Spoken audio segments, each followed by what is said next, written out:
నమస్తే, నా పేరు సుమలత. మీరు చూస్తున్నది ఈటీవీ4U కార్యక్రమాలు. ఆదివారం నాడు హైదరాబాద్ చిత్రపురి కాలనీ మాజీ అధ్యక్షుడు కీర్తిశేషులు స్వర్గీయ కొమరం వెంకటేష్ ప్రథమ వర్ధంతి సభ చిత్రపురి LIG కాలనీలో ఏర్పాటు చేయడం జరిగింది. చిత్రపురి వెల్ఫేర్ జాయింట్ సెక్రటరీ ధనరాజ్తో పాటుగా ఆర్టిస్ట్ యూనియన్ సభ్యులు, ప్రెసిడెంట్ కేడి రాజు, కోశాధికారి రెడ్డి, కమిటీ సభ్యులు ప్రథమ వర్ధంతి కార్యక్రమానికి హాజరై స్వర్గీయ వెంకటేష్ చిత్రపటం వద్ద పుష్పాలు వేసి మౌనం పాటించి శ్రద్ధాంజలి ఘటించిన అనంతరం వారి కుటుంబ సభ్యులకు ప్రగాఢ సానుభూతిని తెలియజేశారు. వీరితో పాటుగా ఈ కార్యక్రమంలో హైదరాబాద్ చిత్రపురి కాలనీ కమిటీ సభ్యులు తదితరులు పాల్గొన్నారు.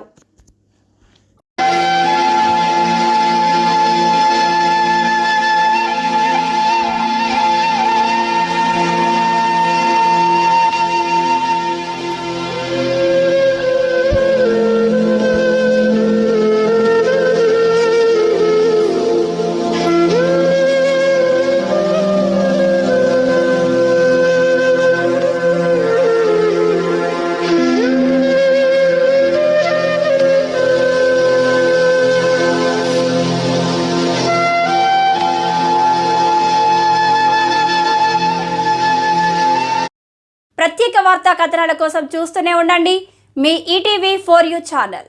ఈటీవీ4U ఛానల్ని సబ్స్క్రైబ్ చేయండి, లైక్ చేయండి, షేర్ చేయండి, కామెంట్ చేయండి. Thank you.